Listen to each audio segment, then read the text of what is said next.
여러분 오늘 말씀 같이 좀 나누려고 하는데요. 여러분 저 사람 잘 살아, 저분 꽤 잘 살아라고 한 말을 들으시면 어떤 생각이 먼저 떠오르세요? 아마 그분이 혹은 그 자매가 살고 있는 집에 뭐 평수, 어떤 살고 있는 동, 전 그 사람이 차고 있는 시계, 그 사람이 입고 있는 옷, 또 그 사람이 타고 다니고 있는 자동차의 브랜드, 이런 걸 보면 쉽게 저 사람 정말 잘 산다 이렇게 얘기할 거예요. 저도 잘 산다, 저 사람 부자야 이런 말을 뭐 생각 없이 했던 적이 있었어요. 잘 살고 싶다. 근데 어느 때부턴가 이 잘 산다라고 하는 말을 저는 함부로 붙이지 않습니다. 제가 미국에서 사역을 할 때 정말 꽤 잘 사는 분들 제가 많이 만났어요.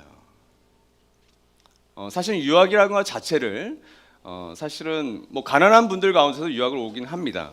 장학금을 받아서 본인이 일을 해서. 근데 많은 경우는 우리가 생각하는 것 이상으로 잘 사는 분들이 와요. 특별히 재정적으로 안정적인 분들이 그 자녀들을 보냅니다. 근데 여러분 정말 잘 사는 것과는 별개의 삶을 살더라고요. 그때부터 제가 잘 산다라는 말을 함부로 붙이면 안 되겠구나. 어떤 사람은 객관적으로 세상적으로 잘 사는 것 같아요. 부자의 반열에 올라가 있어요. 그런데 못 사시더라고요. 어떤 성도들은 분명히 세상적으로 외형적으로 가난하세요. 그런데 제가 볼 때는 정말 잘 사시는 분들이 있었어요. 여러분 예수님은 결코 부자이셨던 적이 단 한 번도 없으십니다. 왜냐하면 가난을 대물림으로 받으셨어요. 아버지 요셉과 어머니 마리아가 가난한 분들이었습니다.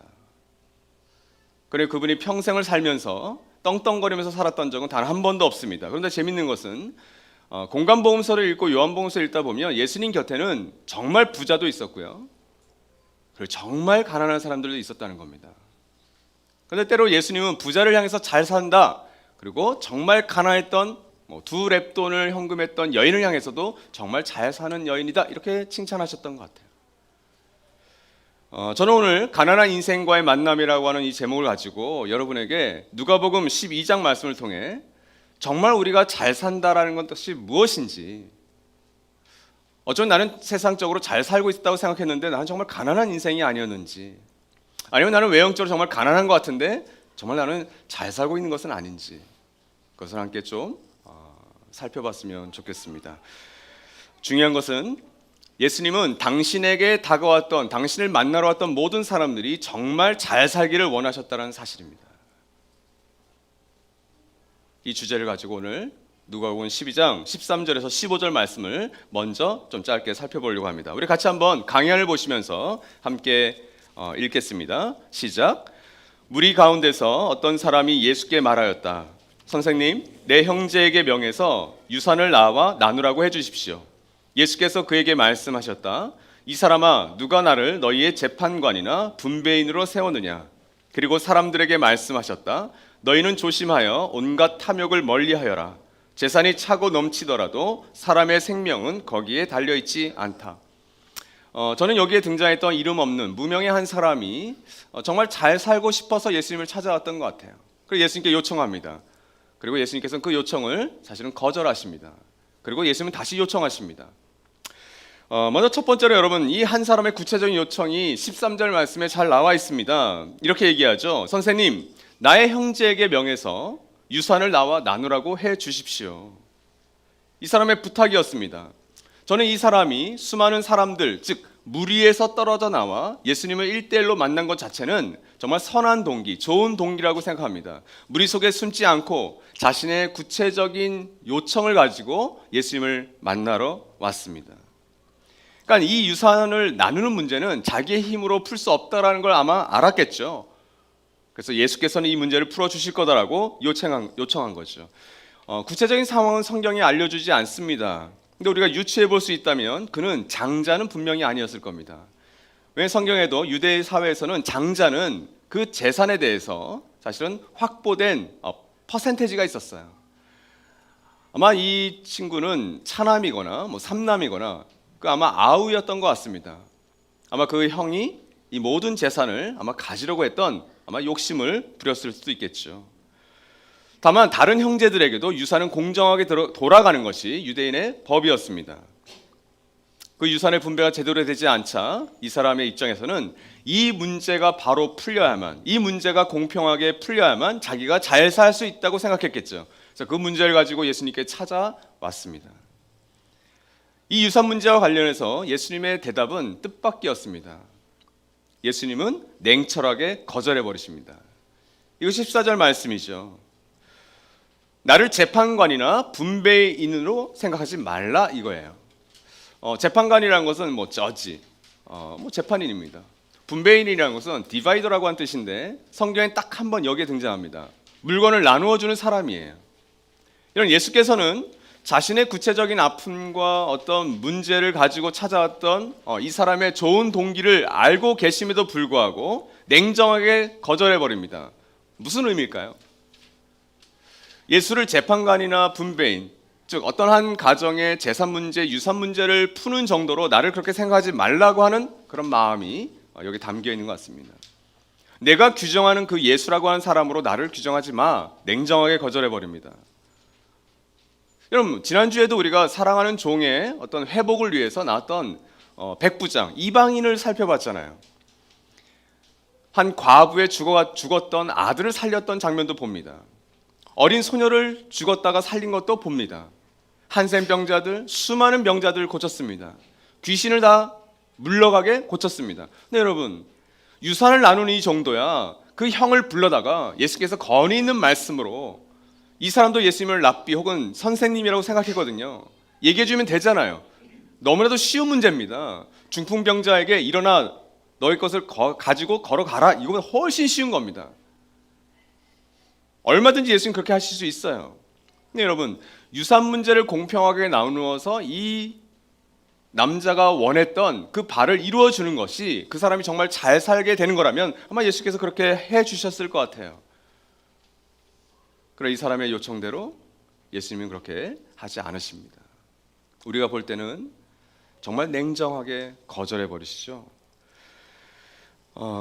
예수께서는 이 사람만이 아니라 이제는 주변에 모여든 사람들이 정말 잘 살기를 원하는 마음으로, 다시 말하면 진짜 부자가 되기를 원하는 마음으로 이 사람이 아닌 그 모인 무리에게 이야기를 해버리십니다. 그래서 15절 말씀을 예수님의 간절한 요청이 등장해요. 그 자리에 있는 모든 사람을 향해서 이제 말씀의 대상이 바뀌어 버립니다.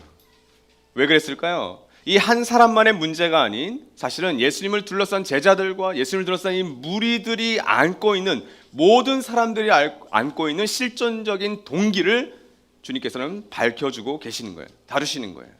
그래서 이 15절 말씀을 제가 원문에 가깝게 지역하면 이렇습니다. 모든 종류 혹은 모든 형태의 탐욕을 조심하고 또 조심해라. 왜냐하면 사람의 생명 혹은 사람의 영생은 그가 소유하고 있는 엄청난 것들에 있지 않기 때문이다. 그래서 왜냐하면 중요한 거죠. 왜냐하면 사람의 생명은 너희가 소유하고 있는 그 엄청난 것들, 그 재산에, 너가 분배받고자 하는 그 유산에 있는 게 아니야. 그러니까 모든 영역에서 모든 종류의 모든 형태의 탐욕을 조심해. 이게 예수님의 말씀이었습니다. 예수님의 간절함이 여러분 느껴지세요? 자신의 유산을 나눠달라고 형을 불러다가 꾸짖어 달라고 요청했던 이 남자의 요청을 냉정하게 거절하시고는 진짜 말씀하고 싶은 것을 얘기하고 계신 겁니다. 형과의 유산을 나눠달라고 하는 이 남자의 요청은 정당한 요구입니다. 형제 관계였다면 그 아버지의 유산을 공평하게 나눠 갖는 것이 유대인의 법이었습니다. 그 법에 따라야죠. 자신의 욕심으로 말미암아 형제에게 돌아갈 그 유산의 몫을 가로챈 겁니다. 그러나 여러분, 공평하고 정당해 보이는 이 남자의, 이 사람의 그 요청 깊숙한 곳에는 예수님께서 보셨던 탐욕이라고 하는 문제가 있었던 겁니다. 예수님은 그 탐욕을 통해서 그 문제가 해결되는 것을 원하지 않으셨습니다. 돈에 대한 탐욕이었죠. 여러분, 이 돈이 탐욕과 결합될 때의 위험성을 바울은 우리에게 이렇게 자세히 알려주고 있습니다. 우리 디모데전서 6장 10절 말씀을 먼저 같이 한번 읽어보죠. 시작. 돈을 사랑하는 것이 모든 악의 뿌리입니다. 돈을 쫓다가 믿음에서 떠나 헤매기도 하고 많은 고통을 겪기도 한 사람이 더러 있습니다. 여러분, 모든 것들이 우상이 될 수 있잖아요. 근데 특별히 디모데전서에서 바울은 돈은 일만하게 뿌리다. 그러니까 사실은 우리가 우상 숭배라고 생각하는 모든 것들, 우리가 추구하는 개인적으로 자기 중심적으로 추구하는 모든 것들이 이 돈과 밀접하게 연관이 되어 있다는 거죠. 골로새 3장 5절에서 바울은 이렇게 얘기합니다. 그러므로 땅에 속한 지체의 일들 곧 음행과 더러움과 정욕과 악한 욕망과 탐욕을 죽이십시오. 탐욕은 우상 숭배입니다. 눈에 보이진 않지만 마을마다 서 있는 정승, 어떤 신을 섬기는 어떤 신상이 그것도 우상이겠지만 그 눈에 보이는 것이 아닌 그 마음속에 깊이 돈을 향한 마음이 그것이 탐욕이 될 때 얼마든지 우상 숭배가 될 수 있다는 거죠. 여러분, 예수님을 통해서 나의 탐욕을 채우는 길은 잘 사는 길이 될 수가 없다라는 사실입니다. 그것이 정말 잘 사는 것이었다면 예수님께서는 이 형제의, 이 남자의 요청을 기꺼이 들어주셨을 거예요. 그리고 따뜻하게 얘기했을 겁니다. 근데 그러지 않으신 거죠. 여러분, 우리는 돈이 있어야 한다는 것을 넘어서, 물론 돈은 필요합니다. 그러나 그 돈이 있어야 된다는 것을 넘어서 돈에 대한 탐욕이 우리가 살아갈 힘이 되어버린 세대가 오늘날 이 자본주의 시대입니다. 돈이 우리에게 안정감을 주는 것을 넘어서서, 우리가 먹고 자고 입는 것들을 넘어서서 돈에 대한 탐욕이 삶의 방향과 목적을 모른 채 그것이 살아갈 힘이 이미 현대인들에겐 되어 있어요. 개인만이 아니라 교회라고 하는 공동체도, 돈과는 조금 초연해야 될 여러 종교들도 그 돈에 대한 탐욕이 그 종교를 지탱하는 힘이 이미 되어버렸습니다. 그러나 예수님은 거기에는 생명이 없다라고 얘기하십니다. 이 생명에 대해서 요한 1서, 요한 사도는 이렇게 얘기합니다. 그 아들을 모시고 있는 사람은 생명을 가지고 있고 하나님의 아들을 모시고 있지 않은 사람은 생명을 가지고 있지 않습니다. 로마서 6장 23절 말씀은 같이 한번 읽겠습니다. 시작. 죄의 삭은 죽음이요 하나님의 선물은 우리 주 예수 그리스도 안에서 누리는 영원한 생명입니다. 누가복음 12장 15절에 나오는 그 생명과 똑같은 원어입니다. 조에라고 하는 뜻입니다.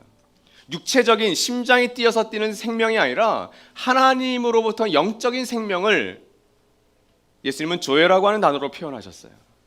C.S. 루이스도 그의 순진한 기독교에서 사람은 이 조에라고 하는 생명을 추구해야 된다고 얘기했죠. 바로 그 조에입니다. 이 생명이 얼마나 중요한가를, 그래서 예수님은 한 어리석은 부자의 비유, 이렇게 제목이 되어 있죠. 한 부자의 비유를 바로 덧붙여서 우리에게 설명하고 있는 거예요. 냉정에 거절하신 것 같지만 저는 이 비유를 보면 예수님 정말 따뜻한 분이시구나. 넌 탐욕한 사람이야, 넌 돈에 대한 욕심을 버려, 이런 정도가 아니라 정말 친절하게 이 어리석은 부자의 비유를 들어서 나업에는 적용점까지도 결론까지 내어주시면서 이 탐욕에 대해서 우리에게 설명하십니다. 이 비유에 등장하는 부자가 얼마나 어리석은가를 우리에게 알려주고 계세요. 그렇다면 여러분, 우리는 나는 이 부자와 어떤 면에서 다른가, 그리고 어떤 면에서 나는 이 부자와 같은 삶을 살고 있는가를 점검해야 되겠죠. 누가복음 12장 16절에서 21절까지에 나오는 이 유명한 비유를 같이 한번 읽어보겠습니다. 시작. 그리고 그들에게 비유를 하나 말씀하셨다. 어떤 부자가 밭에서 많은 소출을 거두었다. 그래서 그는 속으로 내 소출을 쌓아둘 곳이 없으니 어떻게 할까 하고 궁리하였다. 그는 혼자 말하였다. 이렇게 해야겠다. 내 곡간을 헐고서 더 크게 짓고 내 곡식과 물건들을 다 거기에다가 쌓아두겠다. 그리고 내 영혼에게 말하겠다. 영혼아, 여러 해 동안 쓸 많은 물건을 쌓아두었으니 너는 마음 놓고 먹고 마시고 즐겨라. 그러나 하나님께서 말씀하셨다. 어리석은 사람아, 오늘 밤에 내 영혼을 내게서 도로 찾을 것이다. 그러면 내가 장만한 것들이 누구의 것이 되겠느냐? 자기를 위해서는 재물을 쌓아두면서도 하나님께 대하여는 부여하지 못한 사람은 이와 같다. 아마 예수님의 여러 비유들이 있겠지만 저는 오늘날 이 자본주의 세대 속에서 살아가는 특별히 현대인들에게, 오늘날 우리 교회 공동체에게 가장 근사한 그리고 가장 적절한 비유 중에 하나가 아마 이 비유인 것 같습니다. 한번 여러분, 이 부자가 왜 어리석었다라고 예수님께서는 비유로 말씀하시는지를 한번 살펴보죠. 먼저 첫째로 오늘 비유에 등장하는 이 부자는 인생의 진짜 목적이 없었던 것 같습니다. 말씀 16절과 17절을 보면 어떤 부자가 밭에서 많은 소출을 거두었다 이렇게 시작하죠. 겉으로 이 사람은 돈이 많았습니다. 그런데 여러분, 이 비유를 통해서 보시면 왜 이 부자는 가난해 보이죠? 이런 소유한 밭에서 예상 밖에 많은 소출을 얻었습니다. 세상적인 기준에서는 부자가 맞습니다. 소출을 많이 얻은 것은 정당한 겁니다. 어떤 이 사람이 비리를 저질렀거나 부정한 방법으로가 아니라 정당한 자신의 어떤 밭에서 소출을 얻은 것이니 누가 뭐라고 할 것이 사실은 없습니다. 사실 이런 부자들은 칭찬받고 존경받는 것이 맞습니다. 그래서 우리가 사실 자수성가하신 분들에 대해서 존경의 마음을 갖고 있잖아요. 우리도 그러기를 바라잖아요. 어떤 대박을 바라고 어떤 한 몫을 단단히 챙기자, 뭐 그런 마음을 사실 우리가 이렇게 갖고는 있지만 그런 일이 쉽게 일어나지는 않습니다. 그러니까 이 사람이 이 소출을 많이 얻었다라는 것은 굉장히 좋은 일이에요. 근데 여러분, 오늘 17절 말씀을 자세히 보면 그가 왜 가난한 사람인지를 우리에게 알려주고 있습니다. 이렇게 말씀하시죠. 그는 속으로 내 소출을 쌓아둘 곳이 없으니 어떻게 할까 하고 궁리하였다. 여러분, 많은 소출을 얻었지만 이 사람은 이 소출을 어떻게 사용해야 할지를 당시에 몰랐어요. 그리고 궁리합니다. 생각합니다. 여러분, 이 태도가 뭐예요? 평소에 이 사람이 돈에 대한 어떤 관계를 지녔는지를 보여주는 겁니다. 뜻밖의 소출을 얻었습니다. 만약 이 사람이 어떤 인생의 목적과 비전을 가지고 청지기적인 의식을 가지고 내게 어떤 재물이 생기고 어떤 내게 돈에 여유함이 있다면 이 여유를, 이 잉여 재산을 가지고 내 공동체를 위해서, 내 이웃을 위해서, 내가 지금도 이웃을 위해서 사용하고 있는데 이런 뜻밖의 소출이 맺었으니 그들에게 더 흘려보내야 되겠다. 그가 궁리했던 것은 어디에 쌓아둘 것인가를 궁리했습니다. 그러니까 자신이 왜 살아야 하는지에 대한 목적, 비전이 선명하지 않았던 거죠. 그의 소출로 인해서 착한 일을 할 수 있는 것이 수두룩하게 많았을 텐데 무엇을 해야 할지를 정리해 놓지를 않았던 거예요. 그렇다면 여러분, 이 사람은 부자입니까? 가난한 사람입니까? 저는 16절과 17절 말씀을 보면서 이 사람은 돈의 주인이 아니라 돈의 노예로 살고 있다라고 하는 생각이 들어요. 우리가 가지고 있는 모든 시간, 건강, 우리의 여유, 우리의 여가, 모든 것이 다 마찬가지입니다. 이런 건강은 굉장히 소중하죠. 근데 이런 건강의 주인이 되어서 살아가는 것이 아니라 건강의 노예가 되어서 살아가신 분들 여러분 많이 보셨습니까? 시간을 굉장히 아끼면서 1분 1초를 쪼개면서 살아가시는 많은 분들이 시간의 주인이 아니라 시간의 노예가 되어서 정말 그 시간이 필요한 사람에게 그 시간을 내어주지 않습니다. 시간의 주인은 아닙니다. 시간을 지배하고 통제하는 것은 그렇게 보이지만 시간의 노예로 살아가는 거죠. 이런 사람들의 특징이 뭡니까? 쌓아두는 인생이라는 거죠. 17절에 있는 말씀처럼 어떻게 할까? 내 소출을 쌓아둘까? 두 번째로 이 부자가 어리석었던 이유는 인생의 진짜 주인을 몰랐다고 하는 사실입니다. 18절과 19절 말씀이 잘 보여주죠. 그는 혼자 말하였다. 이렇게 해야겠다. 내 곡간을 헐고서 더 크게 짓고 내 곡식과 물건들을 다 거기에다가 쌓아두겠다. 이런 18절 말씀에 이 사람의 인생관이 잘 드러나 있습니다. 17절에서도 부자는 이 뜻밖의 소출을 이렇게 표현합니다. 나의 소출. 헬라어로 무라고 하는 단어예요. 18절과 19절에서 반복되는 단어가 이 뮤라고 하는 헬라어입니다. 나의 곡간, 나의 곡식, 나의 물건들입니다. 눈에 보이는 모든 것들이 나의 것이었어요. 18절은 인류가 생존한 이래 사람들이 살아가는 삶의 방식을 한 단어가 너무나도 잘 보여줍니다. 그건 바로 더 크게라고 하는 단어예요. 이것이 인간의 탐욕의 가장 근원적인 모습입니다. 사람이 얼마나 간사한지 여러분 아시겠어요? 제가 다음 주에 이제 이사를 합니다.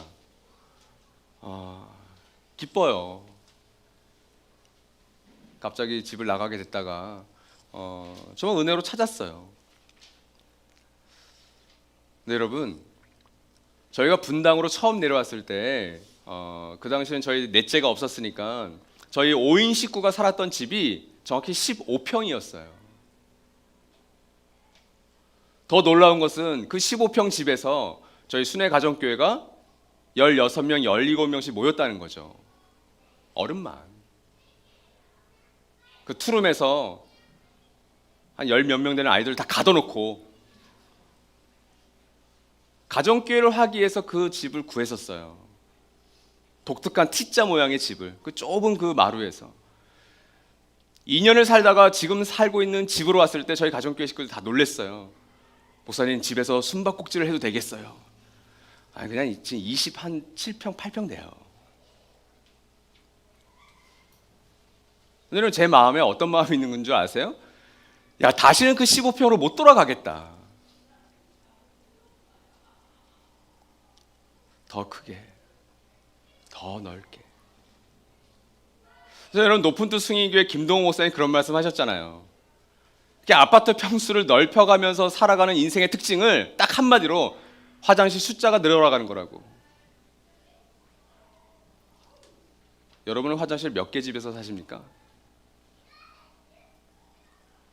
더 크게, 더 넓게, 더 좋게. 이것이 여러분, 인간이 문명을 쌓아오면서 지금껏 살아왔던 그 탐욕의 사실은 하나의 정체의 모습입니다. 19절에서 결코 나의 것일 수 없는 것을 자신의 것으로 착각한 것이 이 사람이 정말 인생의 진짜 주인을 몰랐다는 것을 단적으로 보여줍니다. 나의 영혼, 아니 나의 곡간, 나의 물건, 나의 곡식은 맞아요. 얼마든지 여러분의 돈, 나의 시간, 나의 옷, 나의 집, 나의 차 괜찮습니다. 근데 19절에서 이 사람이 진짜 착각한 것은 자신의 영혼에 대해서 나의 영혼이라고 일컬어 버린 거예요. 그 영혼에게 부자는 심지어 주문까지 하고 있습니다. 여러 해 동안 쉬면서 먹고 마시고 즐겨라. 여러분, 오늘날 우리 현대인들의 모습을 그대로 보여주지 않습니까? 그리스의 에피쿠로스 학파가 아니어도 이 영혼이 쾌락으로 여러 해 동안 가능하면 쉬고 먹고 마실 수 있도록 준비해야 되겠다라고 명령하고 있는 겁니다. 여러분, 눈에 보이는 것들에 대해서는 얼마든지 계획을 세울 수 있었던 이 사람은 부자였습니다. 그래도 됩니다. 근데 19절의 계획은 인생을 조금만 들여다보는 사람, 인생을 조금만 성찰해도 나의 영혼에게 이렇게 명령할 수 없다는 것을 우리는 압니다. 여러분, 여러분의 영혼에게 정말 이렇게 과감하게 이야기할 수 있으십니까? 오늘 아침에도 한 가족에 정말 사랑하는 분을 떠나보냈잖아요. 안타까운 소식이었어요. 그 마음이 많이 무너졌을 겁니다. 너무 사랑했던 분들이니까. 여러분, 누가 영혼에게 감히 이런 명령을 할 수 있습니까? 자신의 인생의 주인을 착각하지 않고서는 우리는 감히 교만하게 이런 말을 할 수는 없어요. 자신이 영혼의 주인, 인생의 주인이 되어서 계획하고 실천했던 사람입니다. 여러분, 지금 우리가 코로나19를 살아가고 있잖아요. 여러분, 이 코로나19 사태가 우리에게 주는 교훈이 무엇입니까? 매일 확진자가 몇 명인지 숫자를 관심 갖고 지켜봅니다. 사망자가 몇 명인지를 전 세계적으로 우리는 쉽게 알아볼 수 있습니다. 여러분, 우리의 적나라한 한계를 너무나도 잘 보여주고 있습니다. 근데 인간 너무나도 간사해서 무뎌지는 거죠, 벌써. 오히려 또 안심합니다. 전 세계는 이렇지만 한국이 좀 잠잠해졌어. 심지어 코로나 나와 상관없다라고 하는 이상한 믿음까지도 갖고 있습니다. 아니, 여러분이 개인적으로 위생을 철저해도 언제든지 얼마든지 코로나에 걸릴 수 있어요. 착각해서는 안 됩니다. 이 어리석은 부자는 자신의 인생의 주인의 자리에 자기가 앉아버린 거예요. 하나님의 자리를 찬탈해버린 겁니다. 역모를 일으킨 겁니다. 마지막으로 이 어리석은 부자가 되었던 세 번째 이유는 인생의 진짜 한계를 이 사람이 무시했다는 사실이에요. 20절과 21절이 이렇게 보여줍니다. 그러나 하나님께서 말씀하셨다. 어리석은 사람아, 오늘 밤에 너의 영혼을 내게서 도로 찾을 것이다. 그러면 네가 장만한 것들이 누구의 것이 되겠느냐. 그리고 21절은 결론이에요. 자기를 위해서는 재물을 쌓아두면서도 하나님께 대하여는 부여하지 못한 사람은 이와 같다. 마치 하나님께서 이게 판사봉을 들고 땅땅땅 내려치시는 것과 비슷하죠. 그리고 22절부터는 이렇게 살았으면 좋겠다라고 하나님께서 대안을 얘기해 주십니다. 20절 말씀을 보면 부자는 스스로 자신의 영혼을 향해서 외쳤던 그 명령이 전혀 유효하지 않다라고 예수께서 알려주고 계세요. 왜요? 그의 것이 아니었어요. 이 부자는 여러 해 동안 자신이 쓸 것들을 준비했습니다. 그런데 하나님께서는 오늘 밤 너의 영혼을 내가 찾는다 이렇게 얘기하시는 거죠. 심지어 여러분, 저는 예수님의 유머러스함까지도 여기서 보여지는 것 같아요. 여러 해 동안 내 영혼이 쉬면서 먹고 마실 것 얼마나 많은 것들을 준비했겠어요. 이 곡관을 지을 설계도, 이 곡관을 지을 청사진도 갖고 있었겠죠. 근데 그런 모든 고민들과 궁들을 단 한 방에 날려버리는 겁니다. 오늘 밤에 내가 너의 영혼을 찾겠다. 그 모든 준비를 쓸모없게 하시는 거죠. 그가 붙들고 있었던 자신의 소출은 그 어떤 것도 자신의 것이 될 수 없게 만들어버리신 거예요. 여기서 중요한 것은 죽음입니다. 죽음이라고 하는 그 실존적인 한계를 애써 외면하면서 살아가는 거죠. 죽음은 20절 후반절의 말씀처럼 내가 장만한 것들이 누구의 것이 될지를 전혀 모르는 것이 죽음입니다. 더 구체적으로 얘기해 드릴까요? 죽음은 지금 내 책상 안에 있는 물건을 내가 볼 수 없고 다른 나의 가족이나 다른 누군가가 그 책상을 보게 되는 거예요. 그것이 잠겨 있다면, 보통 책상 다 잠궈버리죠. 사무실 책상들도. 그 회사의 직원이 혹은 유가족이 그 서랍을 뜯어서 그 서랍 안에 들어있는 것을 발견하게 되는 겁니다. 여러분이 관리하고 있는 어카운트들, 통장들, 다른 재정적인 것들을 다른 누군가가 보게 된다라는 거예요. 무슨 의미입니까? 여러분이 은밀하게 여러분의 영혼을 위해서 쌓아왔던 것들을 다 펼쳐서 보여지게 된다는 것이 죽음입니다. 그것이 설사 자랑할 만한 것이어도 그런 경우가 있습니다. 이 사람 평소 선행을 많이 했다. 그게 죽은 다음에 밝혀지잖아요. 근데 어떤 분들은 죽음 이후에 그 사람의 추했던 삶이, 과거가 밝혀집니다.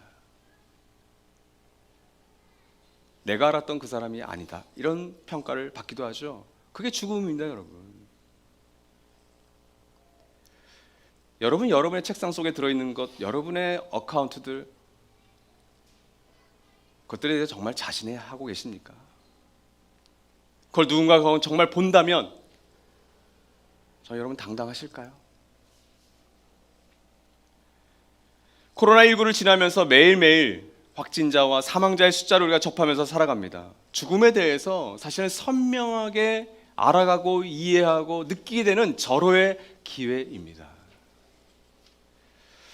21절 말씀은 진짜 가난한 인생과 진짜 부유한 인생의 결국을 보여주는 거죠. 자기 자신의 탐욕을 우상으로 삼고 살아가며 자신에게 주어진 것을 늘 쌓아놓는 부자는 하나님 앞에서는 결코 부자가 아니다.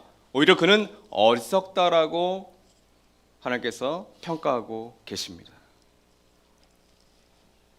그리고 이제 누가는 결론적으로 예수님께서 어떤 말씀을 하시는지 우리에게 알려주세요.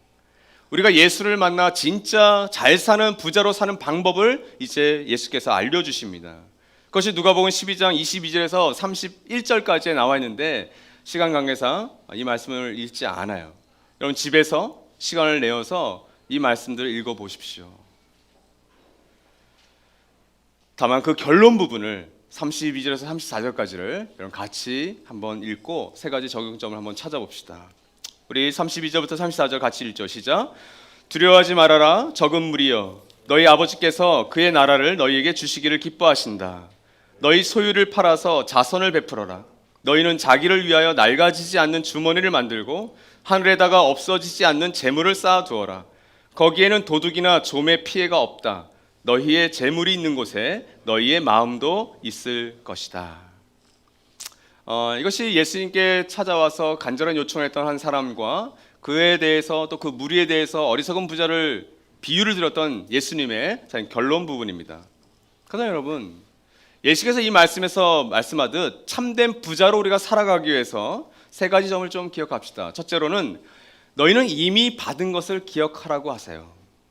32절 말씀을 보십시오. 두려워하지 말라. 적은 무리여 너희 아버지께서 그의 나라를 너희에게 주시기를 기뻐하신다. 무슨 말씀이에요? 아버지께서는 너희에게 아버지의 나라, 그 나라 하나님 나라를 주기를 원하신다. 그리고 그 일을 무지 기뻐하신다. 그 우리는 알고 있죠. 이미 우리가 그 나라를 받았음을 알고 있는 거예요. 이 한 형제는 유산 문제를 가지고 예수께 나왔지만 예수라고 하는 분은 그 유산을 나눠주는 분배인이나 재판관이 아니라 하나님의 나라를 줄 수 있는 분이라는 것을 그는 몰랐습니다. 그 예수님은 그 무리가 바로 그 나라를 주기를 기뻐하시는 분임을 알기를 원했던 거죠. 이게 우리한테 허락된 거라는 거예요. 이미 우리가 받았다라는 거예요. 32절은 우리가 이미 받은 것이 무엇인지 아는 사람들을 향한 격려이고 그것을 알기를 원하는 찾는 이들에게 향한 하나님의 소망입니다. 이 말씀 가운데 두려워하지 말아라 그리고 적은 무리여, 이 말씀이 정말 위로가 되세요? 여러분이 세상적으로 부하건 아니, 세상적인 기준에서 정말 가난하건 저는 이 말씀이 여러분에게 정말 위로가 되었으면 좋겠어요. 교회는 이미 임한 하나님 나라를 받아들인 사람들의 모임입니다. 하나님께 부유한 인생을 살아가는 사람들은 애초에 이 말씀처럼 적은 무리예요. 여기서 적다라고 하는 헬라어가 미크로입니다. 영어의 마이크로의 원어예요. 정말 적다라는 거예요. 세상에서 지극히 보잘것없는 이 적은 우리에게 하나님께서는 우주보다 더 큰 하나님의 나라를 주기를 기뻐하신다라고 얘기하시는 겁니다. 로마서의 표현대로라면 영광스러운 쇠하지 않는 하나님의 기업, 유업, 유산을 너에게 준다. 너희는 상속자야. 이렇게 얘기하시는 거죠. 우리가 받은 유산이 무엇인가를 알면 우리는 얼마나 부자인지를 알 수 있게 됩니다. 믿어지지 않을 뿐인 거죠. 이것을 바울 서신과 여러 서신들은 잘 표현하고 있습니다. 우리가 이 유산에 대해서만 잘 알아도 우리가 가진 물질과 시간과 건강과 우리의 어떤 여유에 대해서 우리는 제대로 정립할 수 있는 기회가 될 거예요. 왜 그런지 한번 봅시다. 에베소서 1장 18절 말씀 우리 강의할 보시면서 같이 한번 읽어봅시다. 시작. 여러분의 마음의 눈을 밝혀주셔서 하나님의 부르심에 속한 소망이 무엇이며 성도들에게 베푸시는 하나님의 영광스러운 상속이 얼마나 풍성한지를 여러분이 알게 되기를 바랍니다. 우리의 마음의 눈을 밝혀주셔서 하나님의 부르심에 속한 소망이 무엇인지, 우리를 죄인과 창기의 자리에서 우리를 아들과 딸과 자녀의 자리로 예수의 맏아들 되신 예수의 형제와 자매로 우리를 불러주신 그 부르심의 상이 소망이 무엇인지를, 그 성도들에게 베푸시는 하나님의 영광스러운 상속이 얼마나 풍성한지를 여러분이 알게 되기를 바랍니다. 바울은 그것을 알고 있었던 거예요. 초대교회 성도는 이것을 알고 있었습니다. 그들이 어떤 상속을 받았는지를 알았던 거예요. 히브리서 9장 15절에 이렇게 얘기합니다. 그러므로 그리스도는 새 언약의 중재자이십니다. 그는 첫 번째 언약 아래에서 저지른 범죄에서 사람들을 구속하시기 위하여 죽으심으로써 부르심을 받은 사람들로 하여금 약속된 영원한 유업을 차지하게 하셨습니다. 앞서 에베소서 1장 18절이 현재형으로 우리의 눈이 열릴 때 그 영광스러운 유산을 볼 수 있다면, 이 히브리서 말씀은 과거형으로 우리가 그 유업을 이미 받았다고 얘기하는 거죠. 왜 그렇죠? 2000년 전에 예수께서 십자가에서 죽으심으로 말미암아 부활하심을 말미암아 그 하나님 나라를 우리에게 주셨잖아요. 과거형을 얘기하는 거예요. 그 유업을 너희는 이미 받았다. 그리고 미래형으로 골로새서 3장 20절 이렇게 얘기하죠. 여러분은 주님께 유산을 상으로 받는다는 사실을 기억하십시오. 여러분이 섬기는 분은 주 그리스도이십니다. 미래에 우리가 받을 유산이 있다라는 거예요. 여러분, 이것이 우리가 받은 겁니다. 예수를 만난 우리에게, 그리고 어떤 동기로 예수를 만나게 될 찾는 이에게 그리스도 안에서 누리게 될 이런 특권, 축복을 알아야 되는 거죠. 알려줘야 되는 거죠. 이번 주간은 고난주간입니다. 누구의 고난입니까? 죄와 허물로 인해서 이 깨진 세상 속에서 어그러지고 신음하면서 살아갈 수밖에 없는 우리를 위해서 다시 죽으시고 다시 부활하신 그 예수 그리스도의 고난을 기념하는 날이에요. 그 네트워크 연합으로 성금요 예배를 우리가 드립니다. 함께 동참합니다.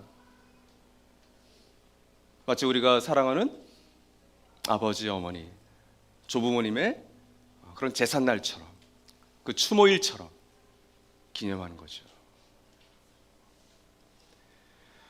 이게 우리가 값없이 받은 유산입니다. 기업입니다. 상속입니다. 이미 여러분 우리가 부자라는 사실을 여러분 아십니까? 이것을 진정한다면 여러분 지금 그 받은 것을 베푸십시오. 이제 두 번째입니다. 지금 받은 것을 베풀어야 합니다. 33절 말씀이 이것을 잘 보여주고 있죠. 너희 소유를 팔아서 자손을 베풀어라. 너희는 자기를 위하여 낡아지지 않는 주머니를 만들고 하늘에다가 없어지지 않는 재물을 쌓아두어라. 거기에는 도둑이나 좀의 피해가 없다. 저희 꿈꾸는 가족들은 아시잖아요. 제 계좌 통장에 이름 하나가 낡아지지 않는 배낭이라고, 세 번역 낡아지지 아니하는 주머니라고 했는데 이건 좀 번역이 개역 개정이 전 좋은 것 같아요. 낡아지지 않는 배낭, 저는 낡아배라고 불렀어요. 좀 이상하죠? 낡아배? 그게 제 통장의 이름이었어요. 제가 윗방 공동체라고 하는 개척 공동체 했을 때 한 자매에게 낡아지지 아니하는 배낭이라고 하는 계좌 통장을 좀 만들자.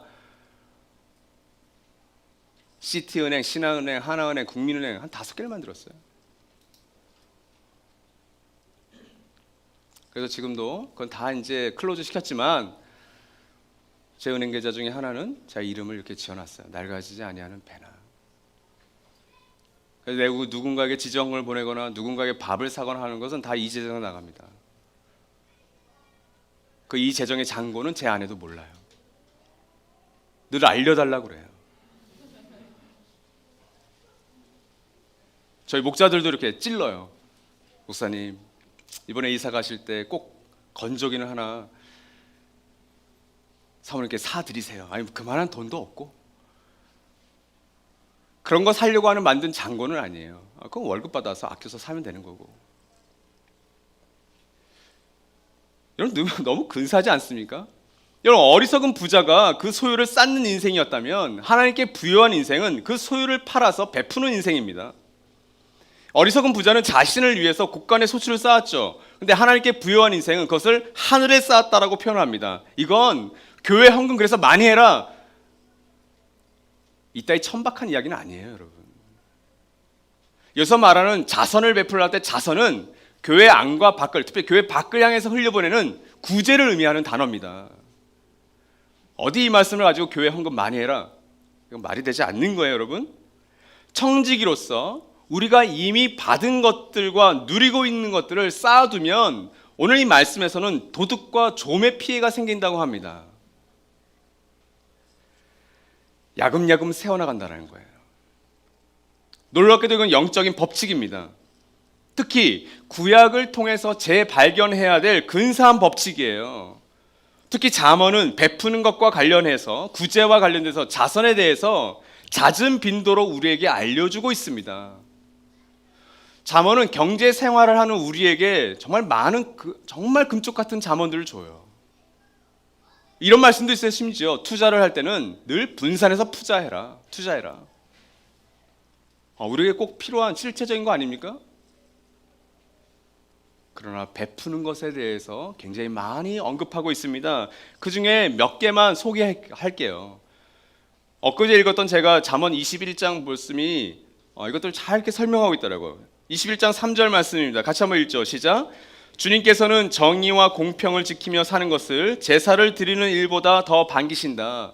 이 말씀이 바로 재정과 재산과 소출에 관해서 이제 본격적으로 얘기하시기 전에 서두로 딱 표현해 놓은 말씀이에요. 자, 정의와 공평을 지키며 사는 것을, 제사를, 오늘 말로 하면 예배를 드리는 것보다 더 반기신다, 기뻐하신다. 오늘 누가복음 12장 말씀과 딱 클릭이 되죠.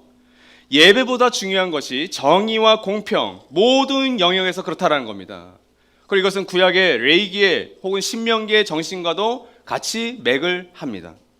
레위기 7장에 나오는 여러분 레위기 말씀이 늘 내 위기, 그래서 잘 안 읽잖아요. 근데 레위기 7장에는 여러 제사들을 소개하면서 화목제물이라는 것에 대해서 어떻게 지켜야 되는지를 우리에게 자세히 알려주고 있어요. 그 정신을 제가 강의 안에는 넣지 않았어요. 레위기 7장 18절 말씀을 읽어드릴게요. 그가 이 제물을 가져온 사람이에요. 화목제물로 바친 희생제사의 고기 가운데서 사흘째 되는 날까지 남은 것을 먹었으면 나 주는 그것을 바친 사람을 기쁘게 생각하지 않을 것이며 그가 드린 제사가 그에게 아무런 효험도 나타내지 못할 것이다. 그뿐만 아니라 그런 행위는 역겨운 것이어서 날 지난 제물을 먹는 사람은 벌을 받게 된다. 아마 여러분 이 말씀을 처음 들어보신 분도 계실 거예요. 이게 무슨 말이냐면 화목제물은 여러분 예를 들어 소를 잡는다고 칩시다. 이 소를 잡으면 도대체 몇백 근이 나오는 거예요. 굉장히 많은 근수가 나오겠죠. 네, 화목제물이 세 가지 종류가 있었어요. 감사제, 서원제, 뭐 다른 이렇게 세 가지가 있었는데 이 7장 18절 말씀은 다른 제예요. 감사제가 아니에요. 그럼에도 불구하고 이걸 먹을 때 사흘째 날 이 고기가 남아서 먹으면 그건 범죄다. 그리고 그것을 나는 역겨워한다. 그럼 어떻게 되겠어요? 이틀 동안 이 소고기를 다 먹어야 돼요. 혼자? 아니요. 그 옆에 있는 이웃들을 불러야 돼요. 내가 싫은 사람도 불러야 돼요. 내가 미워하는 사람인데 고기를 잘 먹는 사람이 불러야 돼요. 빨리 먹어야 되는 거예요. 이거 빨리. 이 뜻입니다. 심지어 감사제는 당일날 다 먹어야 돼요. 다음날까지 남기면 역시 똑같은 저주를 받습니다. 이건 쌓아두는 인생이 아니라 베푸는 인생에 주신 하나님의 약속이죠, 사실은. 잠언 21장 10절 말씀입니다. 악인은 마음에 악한 것만을 바라니 가까운 이웃에게도 은혜를 베풀지 못한다. 여러분, 탐욕은 나에게 있는 것도 그리고 나에게 가장 가까운 사람에게도 나누지 못합니다. 21장 13절 말씀입니다. 가난한 사람의 부르짖음에 귀를 막으면 자기가 부르짖을 때 아무도 대답하지 않는다. 하나님의 정의와 공평이죠. 정의의 개념입니다. 21장 25절 말씀은 악인은 온종일 탐하기만 하지만 의인은 아끼지 않고 나누어준다. 우리가 하나님과의 의로운 관계, 믿음을 통해서 의인이 되었다. 나 구원받았다. 그것을 증명해 주는 것은 이 말씀 안에 들어있습니다. 악인은 온종일 탐하기만 하지만 의인은 아끼지 않고 나눠준다. 저는 그게 구원받은 사람의 표시라고 믿습니다. 그리고 정말 근사한 말씀은 잠언 11장 24절 25절 말씀이죠. 뭐 우리 꿈꾸는 가족들 제가 늘 이 말씀을 인용하니까 같이 한번 읽죠. 시작. 남에게 나누어 주는데도 더욱 부유해지는 사람이 있는가 하면 마땅히 쓸 것을 아끼는데도 가난해지는 사람이 있다. 남에게 베풀기를 좋아하는 사람이 부유해지고 남에게 마실 물을 주면 자신도 갈증을 명한다. 이 말씀은 신비 그 자체입니다. 아니 지금 내가 목이 마른데 목이 마른 다른 사람에게 내가 마실 물을 줬는데 왜 내 갈증이 면해져요? 이건 요한복음 4장에 있는 예수님의 말씀 여러분 정말 믿으십니까? 그 수가성의 여인을 만났잖아요. 예수님 배고프셨다고요. 12시 정오에 목도 마르고 배고프고 쓰러지듯이 우물가에 앉으셨다고요. 제자들은 예수님 먹을 거 마실 거 찾으러 가셨잖아요. 근데 예수님 그 여인과 이야기하면서 여인에게 흘려보냈던 걸로 인해서 제자들이 먹을 거 찾아왔을 때 뭐라고 얘기하시죠? 야 잘됐다. 더 빨리 오지. 그게 아니라 나는 이미 배불러. 예수님 누가 먹을 걸 주셨어요? 너희들이 알지 못하는 양식을 나는 이미 먹었어. 그게 뭐였을까요? 구체적으로 여인과의 대화였겠죠. 그 여인이 조회라고 하는 영원한 생명을 맛보고 먹었을 때 그것으로 인해서 배부른 거예요. 남에게 나누어 주는데도 더 부유해지는 사람이 있는가 하면 자기 것을 더 아끼는데 더 가난해지는 사람이 있다. 근사하지 않습니까, 여러분? 여러분 저도 알아요. 우리 3번의 절기연금을 모으면 거의 한 1,000만 원에 이를 거예요. 1년 예산 중에 1,000만 원 우리에게 작은 돈 아닙니다. 소중한 재산입니다. 예산입니다. 쌓아두는 게 맞아요. 근데 여러분 왜 행운교회를 돕자고 합니까? 이 말씀을 제가 정말 믿기 때문이고 그리고 우리 꿈꾸는 가족들이 이것을 정말 신뢰하고 믿기 때문에 그런 일들에 자원하시는 거예요. 지난 한 주에도 220만 원에 222만 원의 지정헌금이 우리 교회 안에서 돌았어요. 얼마든지 받으십시오. 하나님께서 여러분에게 갚으시는 겁니다. 그래 언젠가 여러분에게 여유가 생기든 생기지 않든 흘려보낼 것이 있다면 그것을 베푸십시오. 저는 그것이 크리스찬과 우리 교회라고 하는 공동체가 살아가는 정말 매력적이고 근사한 정신이라고 믿습니다.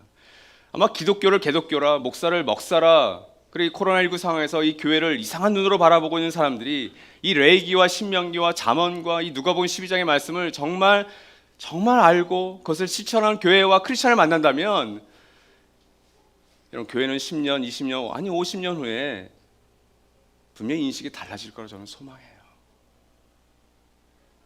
이것을 우리가 믿지 않고 그렇게 살지 않아서 일 뿐이죠. 마지막으로 우리가 정말 참된 부자로 하나님 앞에 부유한 인생을 또 그런 교회로 살려면 앞으로 받을 것을 소망해야 합니다. 34절 말씀이 이렇게 되어 있죠. 너희의 재물이 있는 곳에 너희의 마음도 있을 것이다. 무슨 말씀일까요? 우리에게 주어진 재물과 시간과 건강, 여가, 우리에게 주어진 성품까지도 모두 다 다릅니다. 근데 그것을 우리가 어떻게 사용하느냐가 우리의 마음이 하나님께 있었는지 아니면 탐욕이라고 하는 우상을 숭배하고 있었는지를 알려준다고 하는 겁니다. 언제? 마지막 심판의 날에.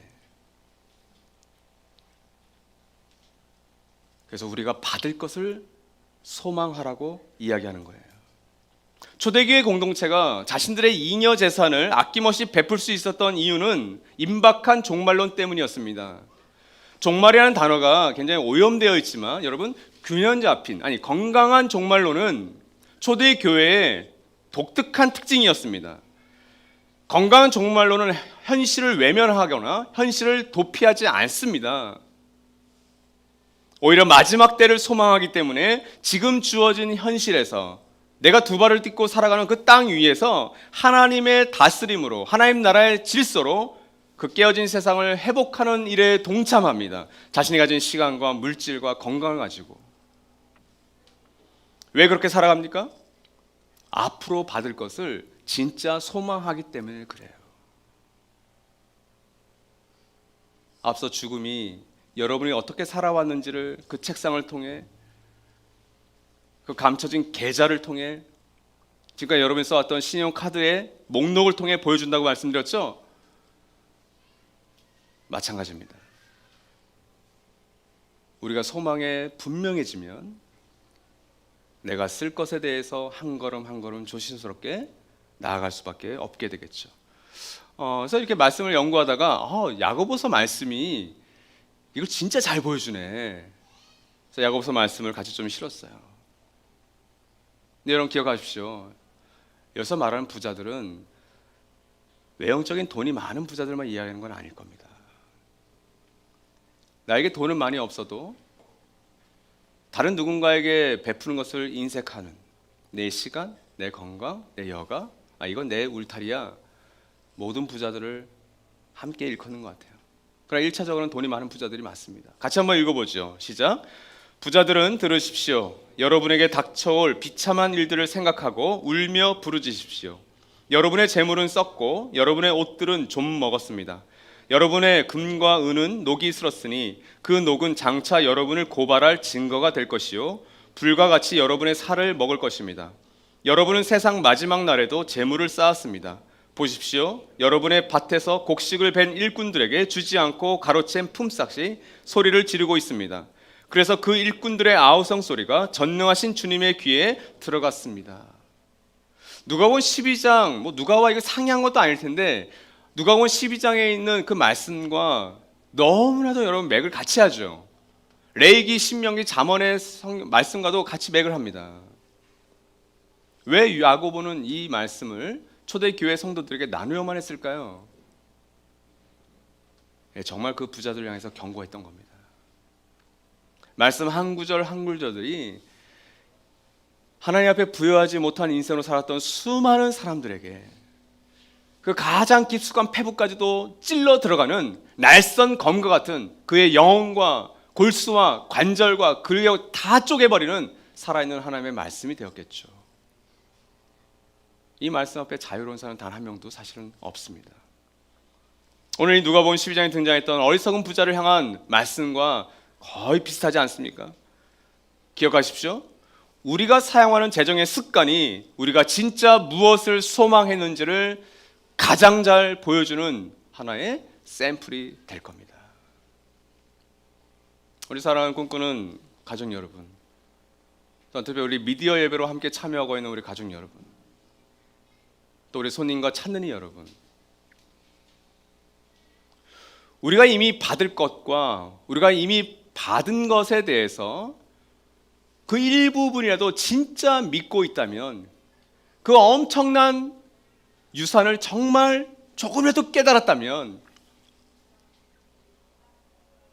우리는 짐 엘리엇과 같은 고백을 할 수가 있을 거예요. 자신의 건강과 자신이 가진 모든 것에 가장 찬란했던 시기, 그 20대 초반에 생면부지의 사람들을 향해서 하나님 나라의 복음을 전하러 갔던, 전하지도 못하고 그 땅에 도착하자마자 정말 순교해야 했던 그 5명의 청년 가운데 하나, 그 짐 엘리엇이 고백했던 영원한 것을 위해서 영원하지 않은 것을 버리는 삶은 어리석은 삶이 아니다. 저는 이 말씀이 진짜라고 믿습니다. 저는 우리 꿈꾸는 가족들 모두가, 그리고 꿈꾸는 교회가 앞으로 우리에게 어떤 가족이 들어와서 우리의 그리스도의 몸된 교회에 더해져도 또 우리의 재정이 또 넉넉해지면서 하나님 앞에 부요한 인생, 하나님께 부요한 공동체로 서기를 바랍니다. 우리가 어떤 좋은 건물과 어떤 좋은 공간을 얻는다 해도 참된 부자로 살지 않는다면, 하나님께 부여하지 않는 인생과 공동체라면 우리는 이미 교회로서의 모습을 상실한 바로 그 자체일 겁니다. 아무쪼록 우리에게 주어진 그 유산을 여러분 꼭 기억하십시오. 그리고 그것을 나누십시오. 우리가 얼마나 가난한 인생이었는지를, 영적으로 가난한 뱅이었는지를 잊지 마십시오. 거기서 우리를 건져주신 하나님의 풍요한, 부요한, 영광스러운 유산을 여러분 아시고 누려가시기를 소망합니다. 오늘 들은 말씀 가지고 우리 1분간 잠시 침묵하며 묵상하겠습니다.